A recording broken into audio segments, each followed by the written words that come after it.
Hello students, good morning. आज हम लोग स्टडी करने वाले हैं आपका एक्सरसाइज 3। ठीक है, ये जो चैप्टर है दो चर वाले रैखिक समीकरण। ठीक है, तो टू वेरिएबल लीनियर इक्वेशन।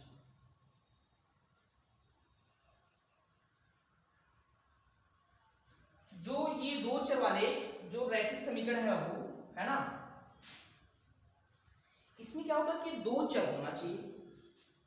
और रैखिक समीकरण का मतलब होता है कि ऐसा समीकरण जिसमें चर की घात अधिकतम केवल एक हो, तो उस समीकरण को हम क्या बोलेंगे? दो चर वाले रैखिक समीकरण। यहां दो चर कोई भी हो सकता है, ए टू जेड। ठीक है, टी क्यू भी हो सकता है, आर एस भी हो सकता है, यम एन भी हो सकता है। कोई भी दो चर राशि होना चाहिए और प्रत्येक चर राशि की घात एक होना चाहिए, तो उसको हम बोलेंगे दो चर वाले रैखिक समीकरण। तो अब हम बात करने वाले हैं इसकी परिभाषा। ठीक है, तो इसका डिफिनेशन लिखिए। ठीक है, वह समीकरण जिसमें दो चर राशि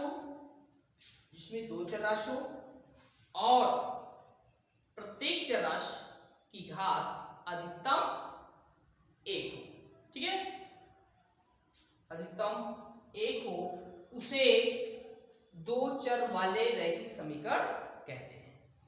ठीक है, तो इस एग्जांपल लिखिए। 2x + 5 = 10।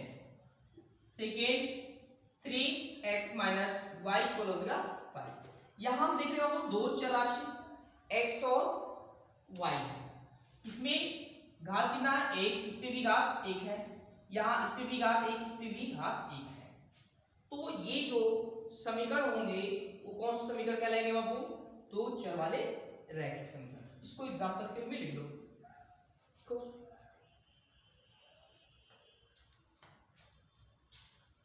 हो गया। अब हम बात करने वाले हैं कि इससे संबंधित जो कंडीशन है वो कंडीशन आप याद रखिएगा। ठीक है, इसमें समीकरण बनाने के लिए आते हैं, आपको आंकिक प्रश्न के जैसा दिया जाएगा और उसको समीकरण बनाना है। क्या करते हैं बच्चे? समीकरण ही नहीं बना पाते हैं। सबसे बड़ी गलती करते हैं बच्चे, समीकरण नहीं बना पाते हैं। ठीक है, मैं आपको समीकरण बनाने का ट्रिक्स मैं बताऊंगा और उसकी सहायता से 100% आप क्वेश्चन को सॉल्व कर ले जाओगे। ठीक है, मैं लिख रहा हूं। ठीक है, अभी लिखना मत कोई। चलो, ये हो जाएगा कंडीशन मतलब शर्त। इसके शर्त क्या होते हैं? फर्स्ट, अगर बाबू गुना का नाम लेता है, गुना 2 गुना 3 गुना 4 गुना 5 गुना, ठीक है, तो इसका मतलब होता है गुणा। गुना का नाम जैसे लेगा तो इसका मतलब क्या होता है बाबू? गुणा। समझ में आ रहा है? चलो, मैं जो बोल रहा हूं उसको समझते चलो, उसके बाद में बताऊंगा कैसे करना है आगे। दूसरा, कभी कभी आता है राम की आय सीता से 5 गुना अधिक है या 5 वर्ष अधिक है। ठीक है, तो इस तरह से क्वेश्चन आते हैं तो इसका मतलब हुआ अधिक का जैसे नाम लेगा। अधिक का मतलब होता है या पश्चात के पश्चात कहे तो इसका मतलब जो हो जाएगा प्लस की पश्चात, मतलब प्लस। अधिक का मतलब बी प्लस। चलो, तीसरा पॉइंट, कम कहे, कम या से पहले, 2 वर्ष पहले, 3 वर्ष पहले। ठीक है, राम की आय 3 वर्ष पहले 5 गुना था या 5 वर्ष कम था, इस तरह से क्वेश्चन आते हैं। ठीक है बाबू, तो कम जब नाम लेगा या से पहले नाम ले, ठीक है, तो इसका मतलब वो जो हो जाएगा माइनस, किसमें हो जाएगा वो माइनस में। एक चीज और ध्यान देना है, ये जो नियम है बाबू, ये हमेशा ध्यान में रखना क्या है, में रखना है कि जब भी आप जोड़िएगा या घटाइएगा तो किसमें, कम वाले, किसमें हो, कम वाले में कीजिएगा। ठीक है, इससे क्या होता है, जब कम वाले में रहेगा तभी आपका समीकरण बनेगा, वरना समीकरण बनने वाला नहीं। जैसे मैं एग्जांपल ले रहा हूं, राम की आयु श्याम से 5 गुनी है, कितनी गुनी है, 5 गुनी। जो राम की आयु है वो श्याम से 5 वर्ष, श्याम की आयु, चलो श्याम की आयु से 5 वर्ष क्या है, अधिक है, अधिक है। जो राम की आयु है बाबू वो श्याम की आयु से 5 वर्ष अधिक है।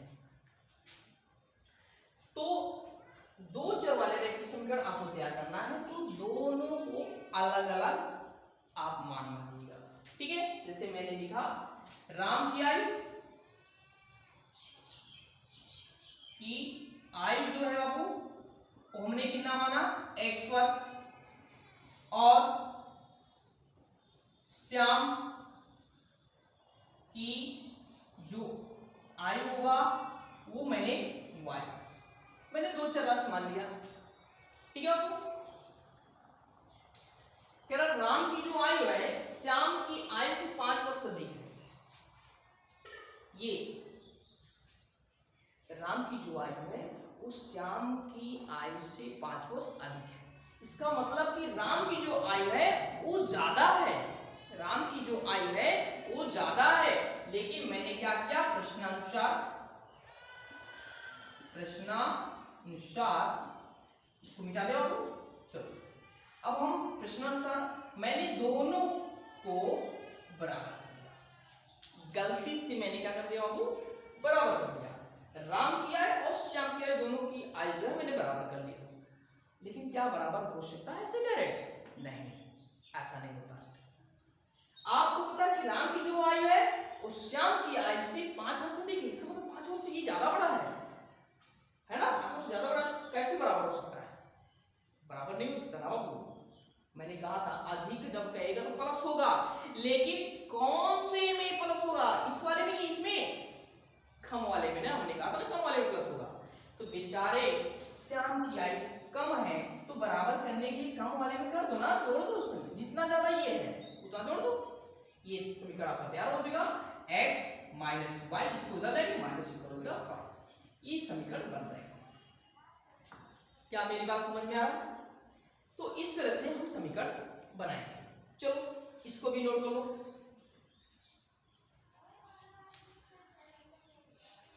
इसके बाद हम बात करने वाले हैं गुना की बात करने वाले।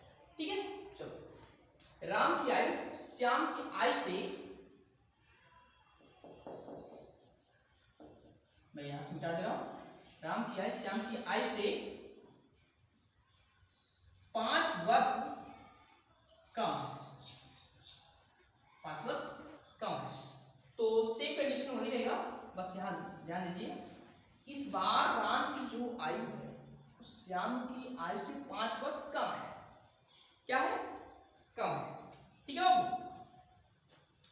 अब ध्यान दीजिएगा, मैंने कहा कम या से पहले, तो क्या हो जाएगा, माइनस हो जाएगा, क्या हो जाएगा, माइनस हो जाएगा। तो इस बार बाबू श्याम की जो आयु मैंने x माना और राम की आयु x माना और श्याम की आयु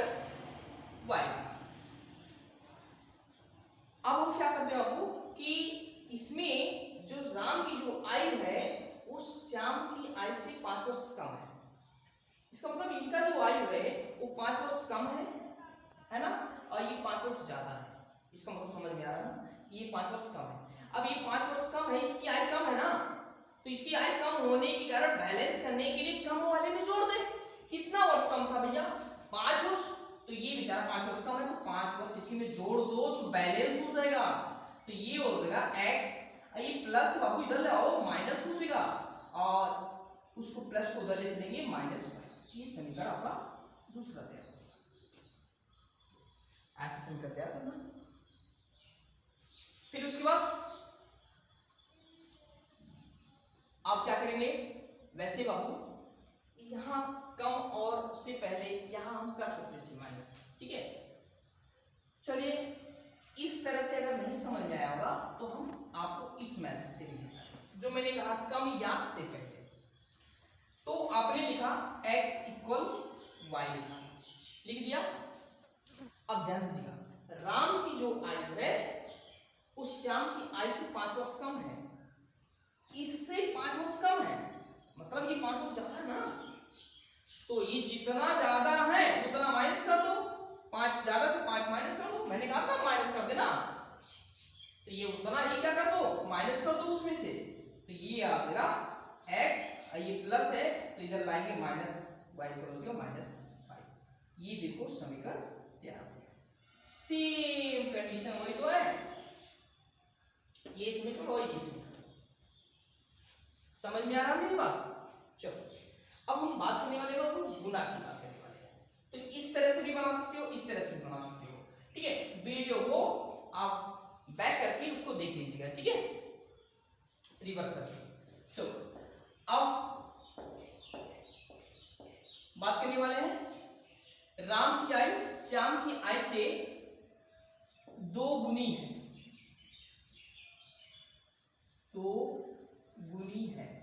बस क्वेश्चन आ गया। चलो अब राम की जो आयु है उस श्याम की आयु से 2 गुनी है।